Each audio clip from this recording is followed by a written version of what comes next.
తాకట్లో ఉన్న బంగారాన్ని విడిపించి ఆ రోజున మార్కెట్ ధర కట్టి మిగిలిన డబ్బును మీకు అందిస్తుంది కొమ్మూరి గోల్డ్.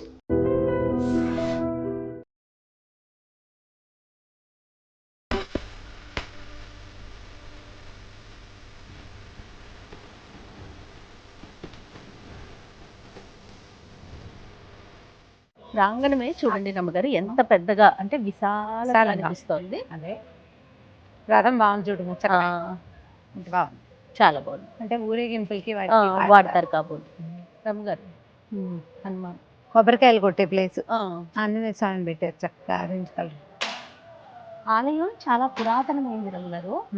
430 సంవత్సరాలు పైబడిందేనట. అదే అంటే మళ్ళీ డెవలప్ చేసినట్లున్నారు. అంటే కొంచెం కన్స్ట్రక్షన్ అది జరిగినట్టుగా తెలుసు. మనకి 4 వైపుల ద్వారాలు కనిపించినాయి కదండి. అది 1, 2, 3 ఇదిగో వెనకాలది కూడా 4వ ద్వారం కూడా కనపడతాం. హైదరాబాద్ సిటీలో ఇంత పెద్ద ఆలయం ఉంది అన్న విషయం తెలియలా. అవును, దీపాలు పెట్టి ముంజల సేవ, ఉయ్యాల సేవ చేస్తారన్నమాట. బాగుంది కదా, చాలా బాగుంది. సేవకి వీలుగా చక్కగా చేస్తారు. ఎన్ని దీపాలు ఇవన్నీ వెలిగించి స్వామివారిని వేంచేపు చేస్తే అందంగా ఉంటుంది కదా, కన్నుల పండుగగా ఉంటుందేమో. అసలు ఇట్లా చూస్తేనే ఎంతో బాగుంది. అవును, తెరిపిగా ఉండటం వల్ల కొంచెం దర్శనం బాగా రమగారు. మనకి సీతారాముల కళ్యాణం నవమి ఉంది కదా, దానికోసమే పైన పందిళ్ళు ఈ ఏర్పాట్లు ప్రధానంగా మనం అంటే మిమ్మల్ని నేను ఇక్కడ తీసుకురావడానికి నా ముఖ్య ఉద్దేశం కూడా మనకి హైదరాబాద్ లోనే ఇంత పెద్ద అతి పురాతనమైన చాలా ఉన్నాయి జయ ఆలయం. ఇందులో ఇదొకటి చాలా మనం చూడలేదు, మీకు చూపించాలనే ఉద్దేశం. ప్లస్ మన భక్తులందరికీ కూడా ఈ పక్కన కూడా ఒక ద్వారం అందరికీ తెలియచేయాలనే ఉద్దేశమే రమ్మగారు. చక్కగా పందిళ్ళు చూడండి. పునర్వసు నక్షత్రం రోజున స్వామివారు చాలా మంచి అంటే రోజు చేసే ప్రతి నిత్య పూజోత్సవాలు, మాసోత్సవాలట. అదే సహస్ర దీపాలంకరణ సేవ, దీపోత్సవం అంటే మాసంలో అమావాస్య ముందు వచ్చే శనివారం రోజున సాయంత్రం 7కి. ఇప్పుడు అక్కడ దీపాలు చూసాం కదా, అక్కడ ఏంటి ప్రతి పునర్వసు నక్షత్రం రోజున స్వామివారి కళ్యాణం. పునర్వసు స్వామివారి జన్మ నక్షత్రం కదా, అందుకని పౌర్ణమి రోజున రథోత్సవం. అక్కడ రథం చూసాం కదా, అంటే ప్రతి పౌర్ణమికి చేస్తారు. బాగుంది కదా. పునర్వసు నక్షత్రం ముందు రోజు స్వామివారికి అభిషేకం, అంటే నక్షత్రానికి ముందు రోజు అభిషేకం చేసి మర్నాడు కళ్యాణం చేస్తారు. ప్రతి నెల వస్తుంది కదా. అండ్ పుబ్బా నక్షత్రం గోదావరి అభిషేకం. పుబ్బా ఆవిడ గోదాదేవి ఉన్నారా? ఉన్నారు కదా. ప్రతి నెల ఉత్తర నక్షత్రం లక్ష్మీ అమ్మవారి అభిషేకం. నెలకొకసారి అభిషేకాలు, అంటే మామూలుగా రోజువారీ అభిషేకాలు అర్చనలు ఉండుంటాయి. ఇది ప్రత్యేకంగా నక్షత్రం రోజున చేస్తే విశేషం కదా. మనం గనక మనది జన్మ నక్షత్రం ఇదైనా లేదా మనం అమ్మవారికి చేసుకోదలుచుకున్నా కూడా పనికొస్తుంది. మనదే పుబ్బ అనుకో, ఆ పుబ్బ రోజున అమ్మవారికి అభిషేకం చేస్తారు. అది ఇంకా కొంచెం విశేషంగా జరుగుతుంది అన్నమాట, మనకి మంచిది. గోదా అమ్మవారి పుబ్బ నక్షత్రం, లక్ష్మీదేవి ఉత్తర. ఓకే, కాదు రమ్మగారు. రామాలయం అనగానే రామ్ పరివార్ని మనం అనుకుంటాం కదా, కానీ ఇక్కడ మనం గోదాదేవి లక్ష్మీ అమ్మవారు కూడా ఉన్నట్లుగా తెలుస్తా ఉంది. సో ఈ చరిత్ర అంతా కూడా నేను మళ్ళీ వింటాను. ఒకసారి మనం దర్శనం చేసుకొని వచ్చేద్దాం.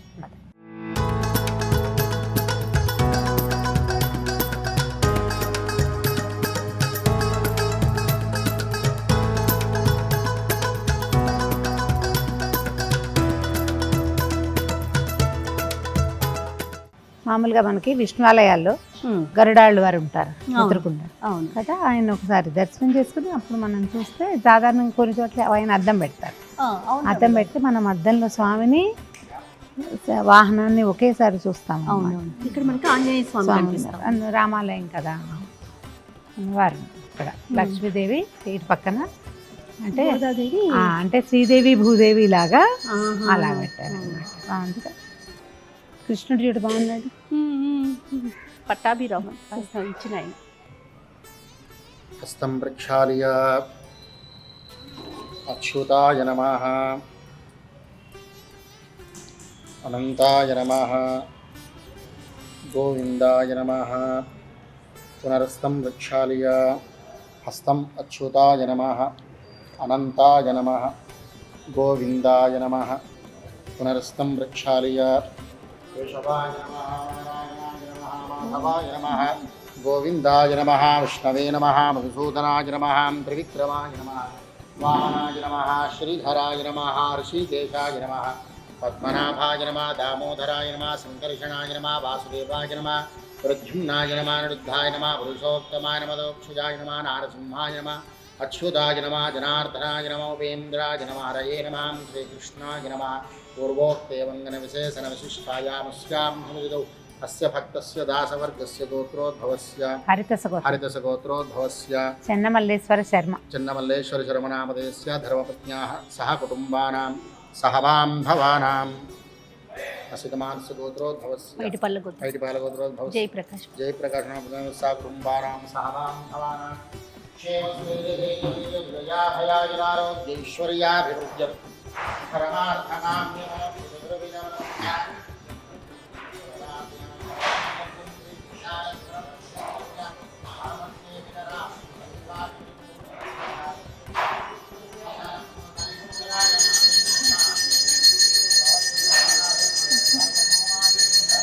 వేదాంతవేద్యాయ మేఘశ్యామలమూర్తయే పుంసాం మోహనరూపాయ పుణ్యశ్లోకాయ మంగళం.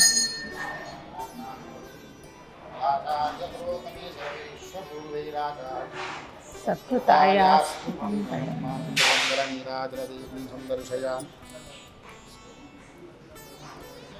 సీతాలక్ష్మణ భరత శత్రుఘ్న హనుమత్ సమేతుడు. అది ప్రత్యేకత. మనం లక్ష్మణుడు లేని ఆలయం, ఆంజనేయుడు లేని ఆలయాలు చూసాము. అవును, మొత్తం పరివారం ఉన్న ఆలయాలు కొంచెం తక్కువ. సౌభాగ్య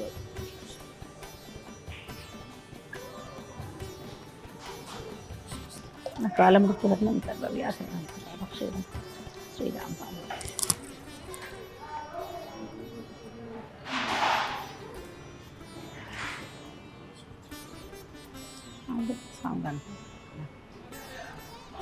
అబ్బో గోదావరి బాగుంది కదా, స్థిమితంగా ఉంది అమ్మవారు. రామానుజులు కూడా ఉన్నారు చూడు. రామానుజులు ఇంకా మనవాళ్ళ మునయ్య ఉంటారు.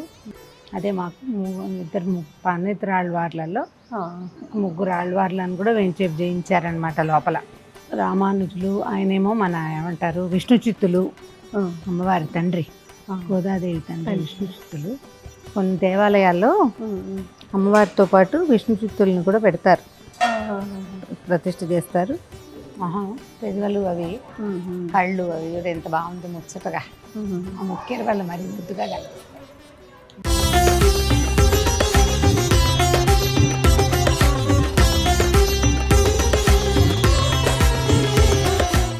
రమ్మగారు, మనము ప్రజెంట్ కుక్కట్పల్లిలోని శ్రీ సీతారామచంద్ర స్వామి దేవస్థానంలో ఉన్నామండి. మరికొన్ని రోజుల్లో మనము శ్రీరామనవమి జరుపుకోబోతున్నాం. సో ఈ సందర్భంగా నేను మిమ్మల్ని భద్రాచలం కూడా తీసుకెళ్తాను. అంతకన్నా ముందు మీరు ఎప్పుడు చెప్తూ ఉంటారు, మన దగ్గరలో ఉన్న దేవస్థానాన్ని సందర్శించండి, ఆ తర్వాత మీరు వెళ్ళండి. సో వీలు వెంబడి ఒక్కొక్కటి పురాతన ఆలయాల్ని చూపించే, మనం చూసి భక్తులకి తెలియచేసే ఉద్దేశంలో ఇప్పుడు కుక్కట్పల్లిలో ఉన్నటువంటి ఆలయంలో ఉన్నాము. ఆలయ దర్శనం అంతా చేసుకున్నాం. మనము చరిత్ర ఒక్కసారి మీరు చెప్తే భక్తులందరం కూడా తెలుసుకునే ప్రయత్నం చేస్తాం. పట్టాభిరామస్వామి 437 సంవత్సరాల క్రితం ప్రతిష్ఠ చేయబడిన ఆలయము అత్యంత పురాతనమైనది. అక్కన్న మాదన్నలు ఉన్న కాలంలో, తానీషా కాలంలోనే ప్రతిష్ఠ చేయబడిందట. అయితే ఇప్పుడు మనం చూస్తున్న ఆలయం ఏంటంటే జీర్ణాలయ ఉద్ధరణ జరిగి ఆలయాన్ని ఇలా విశాలంగా ఎక్కువ మంది భక్తులకి దర్శనం ఇచ్చేందుకు వెసులుబాటుగా ప్రత్యేకమైన విధానంతో తయారు చేశారు. కానీ పూర్వం ఇక్కడ బలూరు వంశస్థులైన లింగం భట్ గారని ఆయన, వారు శ్రీరామ ఉపాసకులట. ఆయనకి రామ మంత్రం ఉపదేశం అయితే ఇంట్లోనే విశేషంగా సేవించుకునేవారు స్వామిని. అయితే ఒకసారి ఆయనకి ఇంట్లో చేయలేని పరిస్థితి ఒకటి ఏర్పడినప్పుడు, ఏదో ఇబ్బంది వచ్చి ఉంటుంది, అప్పుడు బయట ఎక్కడైనా చేసుకుందామని స్వామి మన శ్రీరామ దీక్ష తీసుకునేవారు. 41 రోజుల పాటు దీక్ష తీసుకునే విధానం వారి దగ్గర నుంచే ఇప్పటికీ కూడా ఈ దేవాలయంలో ఉందట. అయితే విడిగా పెట్టుకుందామని ఒక చిన్న చోట ప్రతిష్ఠ చేసి చిన్న పాకలాగా వేసి అక్కడ స్వామివారిని సేవించుకున్నారు. క్రమంగా ఈ ప్రదేశాన్ని మనం ఆలయంగా నిర్మిద్దామని చిన్న ఆలయం నిర్మించబడింది. ఆ సమయంలోనట తానీషాకి మంత్రులుగా ఉన్న అక్కన్న మాదన్నలు, అంటే మంత్రులు అంటే భద్రాచలని ప్రతిష్ఠ చేసిన కంచర్ల గోపన్న గారి మేనమామలు, రామదాస్ గారి మేనమామలు అక్కన్న మాదన్నలు వారిద్దరూ ఇక్కడికి వచ్చి దేవాలయంలో ఒక పూట దర్శనం చేసుకున్నాక వారికి విశాలంగా విశేషంగా ఆలయం నిర్మిద్దామని భావించి ఆలయ నిర్మాణం చేశారు.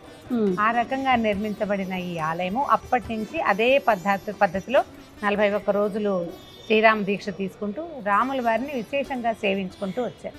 అయితే ఈ 69లో దేవాలయము ఎండోమెంట్స్ డిపార్ట్మెంట్లోకి వెళ్ళిపోయింది. ఈ ప్రాంతాన్ని చాలా దేవాలయాలు కవర్ అయ్యాయి కదా, అప్పుడు వెళ్ళింది. అయితే ఈ 81 ప్రాంతంలో చిన్నజీయర్ స్వామివారు ఇక్కడ నిద్ర చేశారట.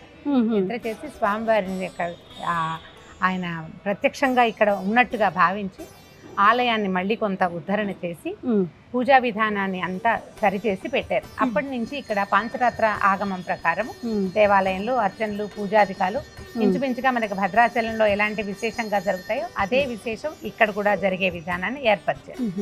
తర్వాత కాలంలో ఈ దేవాలయంలో నిద్ర చేసిన ఈ ప్రాంతపు ఎమ్మెల్యే గారు దీన్ని ఆలయ ఉద్ధరణ చేయాలని మొత్తం ప్రాకారాలు అన్ని నిర్మించి ఆలయాన్ని మళ్ళీ రాతి మండపాలతోటి అంటే నిర్మాణం అంతా రాయితోటే చేయించబడింది. అయితే మనం దేవాలయం గురించి చెప్తున్నామా, ఇక్కడ స్వామి ఎంత విశేషంగా ఉన్నారంటే సాధారణంగా మనం సీతారామచంద్రులు మాత్రమే చూస్తాము, ఇక్కడ చాలా విశేషంగా కనపడతారు.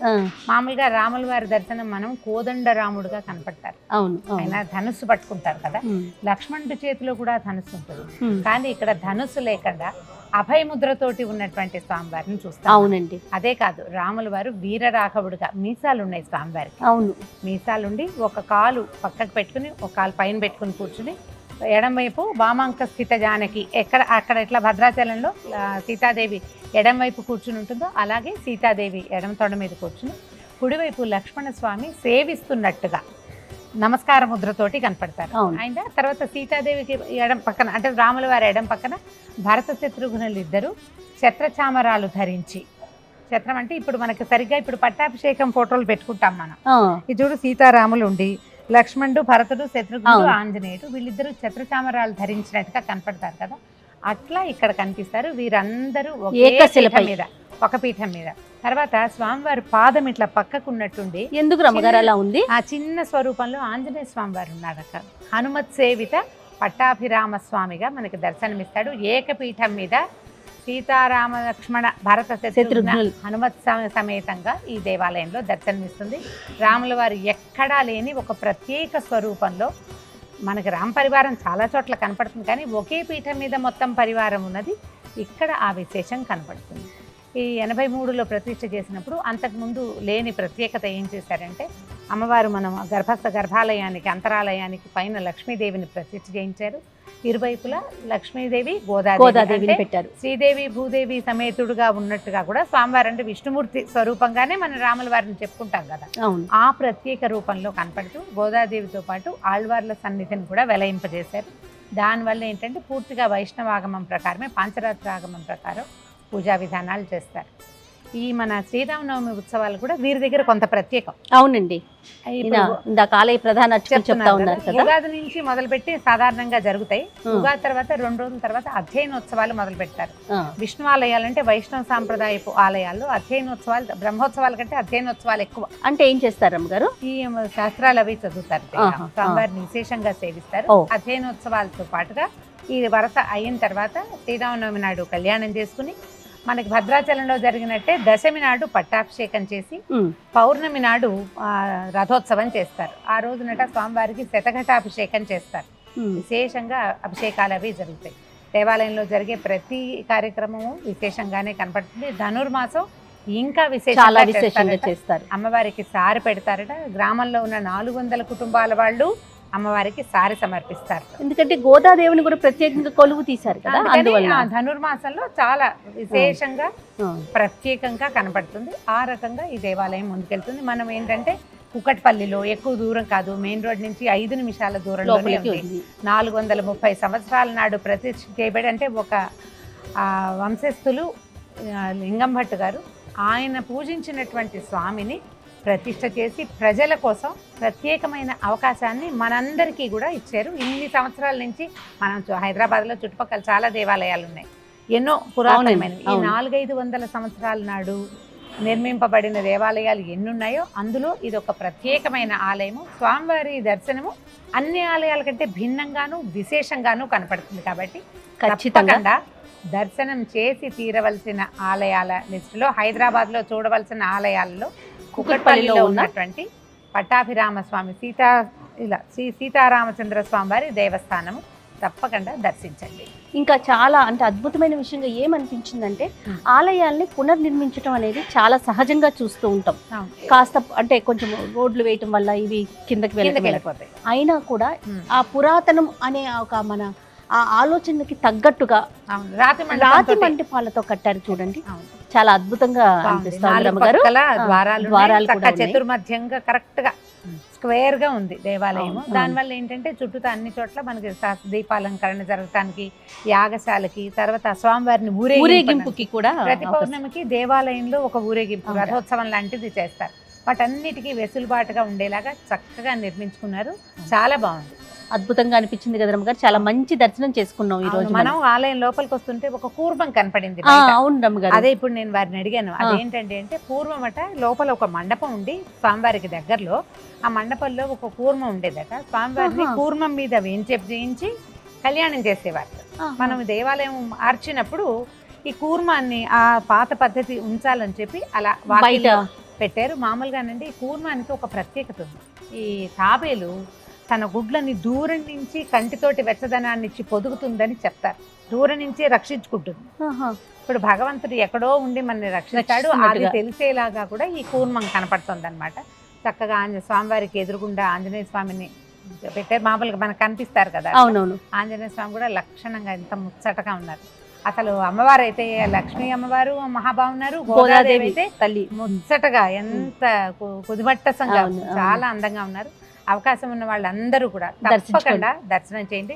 శ్రీరామనవమి లోపలే పరిగెత్తుకుని రాలేకపోయినా అసలు చూడవలసిన దేవస్థానాల్లో ఈ సీతారామచంద్ర స్వామి దేవస్థానాన్ని కూడా ఒకటిగా చేసుకోవచ్చు. తప్పకుండా రమ్మగారు. అతి పురాతన ఆలయాల్ని మనం ఐ డ్రీమ్ ప్రేక్షకులకి అందించే ప్రయత్నం చేద్దాం వీలు వెంబడి. తప్పకుండా.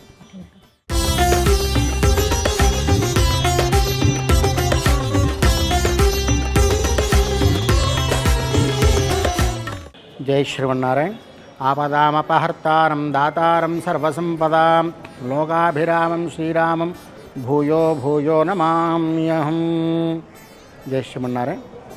శ్రీ సీతారామచంద్రస్వామి వారి దేవస్థానము, దేవాదాయ ధర్మాదాయ శాఖ, కుకట్పల్లి గ్రామము, మేడ్చల్ మల్కాజ్గిరి జిల్లా. ఈ ఆలయము సుమారు 437 సంవత్సరాల పూర్వం నుంచి కలిగినటువంటి ఆలయము. వలూరి వంశస్థులు లింగం భట్టు గారు అనేటువంటి వారు ఇక్కడ రామనామ ఉపాసకులుగా ఉండేటువంటి వారు ప్రతి సంవత్సరం కూడా శ్రీరామనవమి నవరాత్రులు చేస్తూ వారు ఈ స్వామివారికి ఈ ఉత్సవాన్ని చేయాలని సంకల్పించుకున్నారు.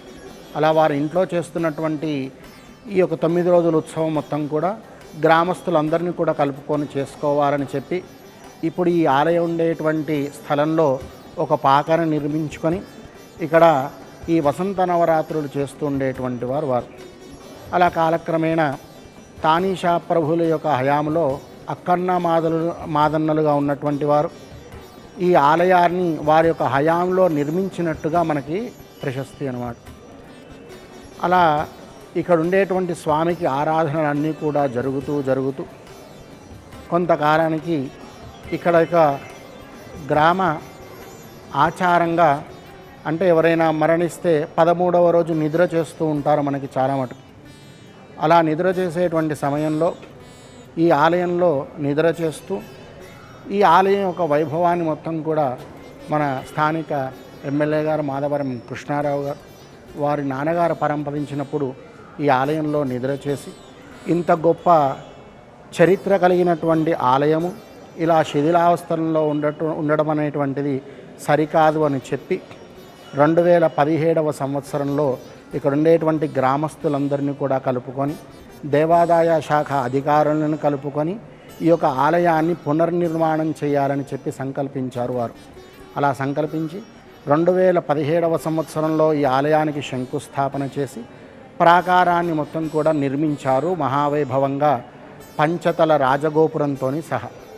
తర్వాత లోపడుండేటువంటి ఆలయము కిందికి అవ్వడం చేత దీన్ని కూడా వైభవంగా పునర్నిర్మాణించాలని చెప్పి 2019వ సంవత్సరంలో ఈ గర్భాలయానికి శంకుస్థాపన చేసి మరలా ఈ యొక్క ఆలయాన్ని నిర్మింపజేశారన్నమాట. 2022వ సంవత్సరంలో శ్రీ శ్రీ శ్రీ త్రిదండి చినశ్రీమన్నారాయణ రామానుజ జీయర్స్వామి వారి యొక్క కరకమలముల చేత శ్రీ మాధవరం కృష్ణారావు గారి యొక్క ఆధ్వర్యంలో మహావైభవంగా ఈ యొక్క ప్రతిష్టని మనకి నిర్మింపజేశారన్నమాట. ఇక్కడ ఉండేటువంటి స్వామి మనం ఎక్కడైనా కానీ రామచంద్ర స్వామిని చూస్తే ధనుర్బాణాలు ధరించి ఉంటాడు స్వామి. కానీ ఇక్కడ ఉండేటువంటి స్వామి ధనుర్బాణాలు ధరించకుండా స్వామి అభయహస్తంతో ఎలా అయితే మనకి రామాయణంలో చెప్పినట్టుగా దక్షిణే లక్ష్మణోయస్య వామేచ జనకాత్మజ పురతో మారుతిర్యస్య తం వందే రఘునందనం అని అంటారు. ఒకే పీఠం పైన మొత్తం పరివారం అందరూ కూడా కలిసి ఉంటారన్నమాట. మధ్యలో రామచంద్రుడికి ఎడమ భాగం పైన తొడపైన సీతా అమ్మవారు, దక్షిణ భాగంలో లక్ష్మణస్వామి నమస్కారం చేసుకొని ఉంటాడు. స్వామికి ఎడమ వైపున మరలా భరత శత్రుఘ్నులు అందరూ కూడా ఒకే పీఠం పైన కలిగి ఉంటారన్నమాట. మనకి ఈ ఆలయంలో మనకు పునర్నిర్మాణం జరిగిన తర్వాత నుంచి ప్రతిరోజు కూడా స్వామివారికి ఉదయ ఆరాధన కార్యక్రమాలు, ప్రతి పునర్వసు నక్షత్రం రోజు స్వామివారి యొక్క తిరుకళ్యాణ మహోత్సవం, ప్రతి పౌర్ణమి రోజు స్వామివారి యొక్క రథోత్సవం ఇక్కడ కలిగి ఉంటుంది. పుబ్బా నక్షత్రానికి గోదా అమ్మవారికి అభిషేకాలు, ఉత్తరా నక్షత్రానికి మనకి లక్ష్మీ అమ్మవారికి అభిషేకాలు ఇవన్నీ కూడా కలిగి ఉంటాయన్నమాట. ప్రతి మాసంలో చివరి శనివారం అంటే అమావాస్యకి ముందు వచ్చేటువంటి శనివారం రోజున స్వామికి సహస్ర దీపాలంకరణ సేవ మనము ఇక్కడ నిర్వహింపచేస్తామన్నమాట. ఇక్కడ ప్రత్యేకంగా ధనుర్మాసోత్సవాలు చాలా వైభవంగా జరుగుతాయి. ఈ గ్రామంలో ఉండేటువంటి సుమారు ఒక 300 నుంచి 400 మంది ఆడపడుచులందరూ కూడా ఉదయాన్నే ఇక్కడ 5 గంటలకల్లా చేరుకొని తిరుప్పావై సేవాకాలాలు చేస్తూ ఈ ధనుర్మాసం నెల రోజులు కూడా అత్యంత వైభవంగా ఇక్కడ స్వామివారికి ధనుర్మాసోత్సవంలో నిర్వహింపబడుతూ ఉంటాయన్నమాట. అలా మనకి ఈ ఆలయంలో స్వామివారు కుడివైపున లక్ష్మీ అమ్మవారి సన్నిధి, స్వామివారికి ఎడమ వైపున ఆళ్వారు సన్నిధులు ఇవన్నీ కూడా మనకి కలిగి ఉంటాయి. అమ్మ అనుగ్రహం ఉంటేనే భగవంతుని మనం పొందగలుగుతామని చెప్పి 1983వ సంవత్సరంలో రుధిరోద్గారి సంవత్సరంలో శ్రీ శ్రీ శ్రీ త్రిదండి చినశ్రీమన్నారాయణ రామానుజ చినయ్యర్ స్వామి వారు మనకి ఈ లక్ష్మీ అమ్మవారి సన్నిధి, ఆళ్వారు సన్నిధులు 2 కూడా ఇక్కడ మనకి ప్రతిష్ఠింపజేశారు. జై శ్రీమన్నారు.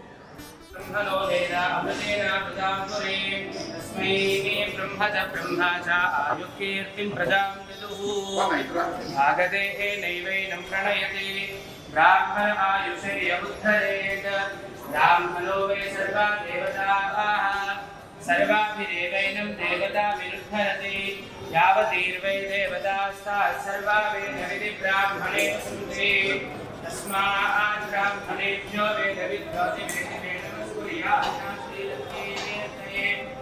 एता एव देवताः प्रीणन्ति पर्याप्य अनन्तरायाय सर्वस्तोमोदिराश्वमुक्तमहर्भवति सर्वस्याप्ति सर्वस्यैत्ये सर्वमेव देना आप्नोति सर्वं जयति शतञ्जीव शरदो वर्धमानैत्य विनिगमो भवति शतमिति शतं दीर्घमाय मनुदहेन वर्धयति शतमेनमेव शतात्मानं भवति शतमनन्तं भवति शतमैश्वर्यं भवति शतमिति शतं दीर्घमायुः शतमानं भवति शतायुः पुरुषेन्द्रियम् आयुष्येवेन्द्रिये प्रतिष्ठति.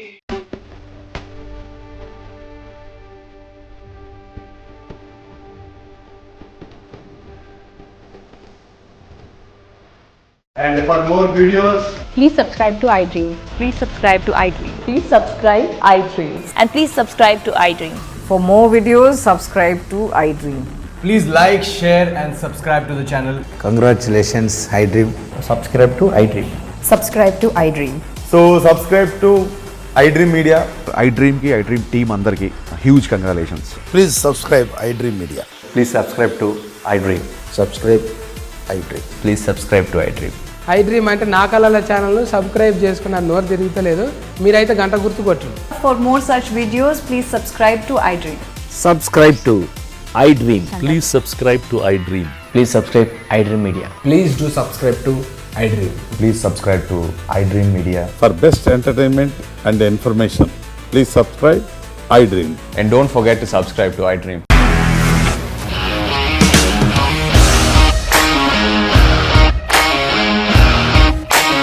ఇండస్ట్రీలో కమిట్మెంట్ ఇష్యూస్ వస్తే నీకు కూడా వచ్చినట్టు. మార్నింగ్ తీసుకెళ్ళాడంటే కొట్టి పడేస్తాడు.